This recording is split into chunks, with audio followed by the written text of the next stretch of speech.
Hi everyone, what are you doing here? It's so good to see you at this time of day. What's that? You want me to do a review of Rogue One?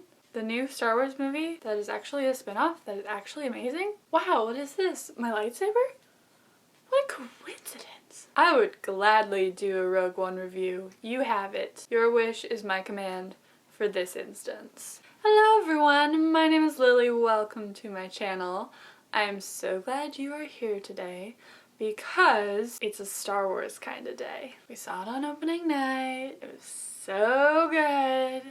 And I want to say that it's my favorite Star Wars movie, like, ever. But can I say that without getting beaten up? It's a risk I'm willing to take. I don't know what the general consensus on this movie is so far, because all I know is my opinion and the opinions of the friends that I went with. We all loved it. I saw it like 5 days ago and it still makes me so happy. That was a good movie. This review will be formatted in such a way that you may watch as far as you are able, and then when the spoilers hit, I'll let you know, and then you can go and watch the movie. So here's the deal with Rogue One. It's set right before Episode 4. After the Clone Wars and all that nonsense. I don't even know what was happening there anymore. Let me list some reasons why you need to see Rogue One. Number one, it's a Star Wars spin-off movie and it's good. It was so good. I am just not even okay. Ever since hearing about Rogue One for the first time, I've been nervous for it because it's not like Episode 7 where it's just a continuation of the story. It's a spin-off. And spin-offs are tricky because sometimes they're just boring. But this spin-off is so necessary to the entire film franchise. You will be so thankful. This movie, I walked out of the theater thinking that was the missing piece of Star Wars. It's all there now, and now we can move forward with our lives. I feel like this closed a lot of doors for a lot of people. Or not closed doors, but you know, like tied up loose ends. Burned bridges, I don't know. There was a lot of closure involved. Here's another reason why it's wonderful. In my eyes, it was non-stop action and fun, and there was a lot of funny parts, and so it wasn't just like all seriousness, like the Force is strong with all of us, and this is a dire situation. I felt like the movie just went by so fast because there was just so much happening. In my eyes, there was like nothing wrong with the movie, which is so interesting to me because we went with our friends and my family, and some of us, not gonna name any names, but some of them were noticing things about the movie and they did not like them. Like they were confused by the story a little bit, or they felt like a character was out of place or something like that. But I don't know, I just felt like I understood the story perfectly. Everything seemed as it should be. It was just Star Wars and it was beautiful. Oh, it was such a good movie. I was gonna make another couple points, but I think I would start spoiling things if I did that, so I'm gonna stop now.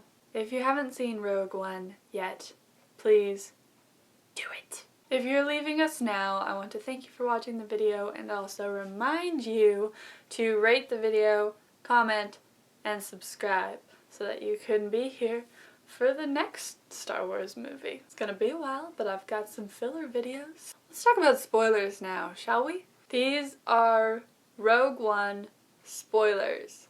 I'm gonna say it again. Spoilers. I want to give you ample time to click out of the video, to go and watch a different one of my videos. What's not to love about this movie? Literally nothing. I want to start off by saying that K2 is so much sassier than 3PO, and I did not know that was possible. He was so funny, and he would just say things, and you're like, yo, you're a robot. You can't do that. You're gonna get dismantled. But he also has this air of superiority, but K2 was my favorite. Also, 3PO and R2 were in the movie, and so was Darth Vader, and Grand Moff Tarkin, and Leia, and what in the world, and Bail Organa. I was not expecting to see so many familiar faces, but it was awesome. Grand Moff Tarkin, though, he was very scary. and kind of reminded me of the animation style of The Polar Express, which is a movie that I do not love because the animation looks so real, or it did when I was 10, but like I could never tell if it was real or animated, and I'd be just like studying it, trying to figure it out. And then something would happen and I'd be like, oh, it's animated for sure. And then something else would happen and I'd be like, wait a second, it's real. So that was a very difficult movie. But Grand Moff Tarkin was very scary, but also awesome because they got him real close, but also he was just fake.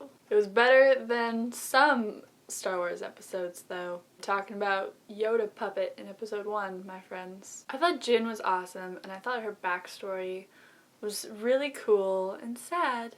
Of course, always going for sad. And I love that her father built the Death Star and that he built in a failsafe. And their whole story throughout the movie was just so sad. She was separated from her parents at a young age, and you could tell because she seemed very traumatized. Then she got to see her dad again, then he died, and that was lame. If I could go back in time and save one person, it would probably be him. It was so interesting because Jyn was kind of loved by everyone, but all the people who loved her sort of broke her trust. It was like she was a child in a very adult world. It was very interesting. I really should look up the characters' names before I go and try to explain the things that they did. Oh, there was one thing in the movie that I did not understand, and it was why the captain, whose name I forget, I'm so sorry, why he killed that one guy in the alley towards the beginning of the movie. When he did that, I didn't know who he was, and so I thought he was going to be this bad guy.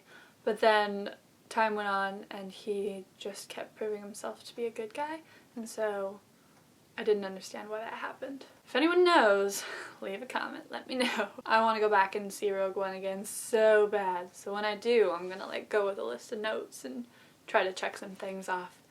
But for now, we will theorize. And I thought the blind Jedi was so cool. I know he's not like an official Jedi, and I also don't know his name. But what else is new? But he was so funny and so wise, and it was really, really interesting. I don't know if any of you saw this, but like a little while ago, a few months back or something, there was a fan film going around, a Star Wars fan film, and these people made a short film about this young Jedi, and she was blind, and her eyes were glazed over just like this guy, and she could sense things around her.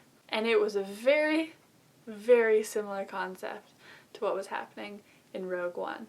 So I wonder who got the idea from who? Maybe they got it from the trailer. I don't know.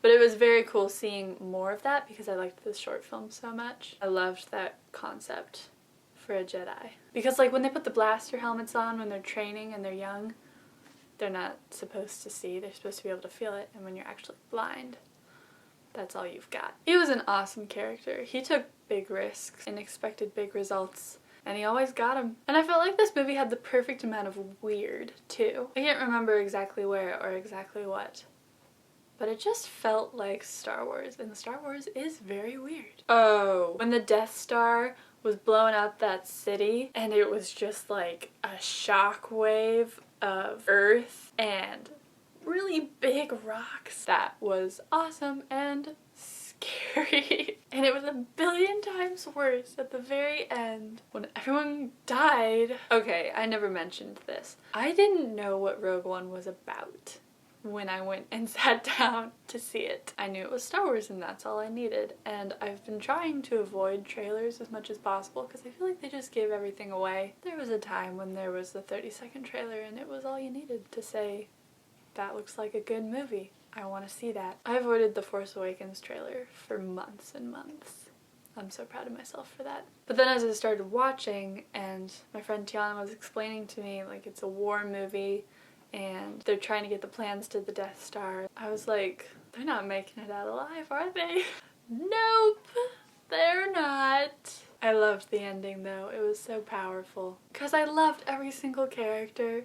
And then seeing them all die for something they believed in, it gave so much meaning to their mission. And it explained so much that was never answered in the fourth movie. The fourth movie starts off in a place where you just have to be like, okay, that's what's happened. this is where we are now. But Rogue One filled in all the unknowns. I loved the scene with Darth Vader. I'm just waiting for it to become a meme. He's like, be careful not to choke on your ambitions, while he's force choking someone. That was the best pun in the whole galaxy. So the destruction of the planet at the end was very sad. And Jyn and the captain, their relationship was so cool. There was no romance, or maybe there was, but all it really was people who cared about each other when they were hugging, and then the light just came through. Yeah, that was the worst. I got so many chills. And I think my absolute favorite part of the whole movie was the very end when the stormtroopers were boarding Leia's ship. They were like going through the hallways and I was like, oh, is this the scene? But then I was like, no, this is different. And they kept going and going, and then the plans got through, and then they were right there, and the door got closed, and Vader was there, and the lights came on. And it was so great. What a good movie. What a good movie indeed. Oh, and remember the very beginning where there was no scroll credits? There was just like, Rogue One. That was awesome because it set it apart from the other episodes. Because you can't do episode 3 3/4. Anyways, I'm done, and I would love to hear your thoughts on the movie. Please leave them in the comments. Don't forget to like the video and subscribe if you're not subscribed. I can't wait to hear what you thought of Rogue One, and I'm gonna go again, or maybe 3 times. Thank you very much for watching, and I'm sure you'll see me soon. Bye. And may the Force be with you. Always.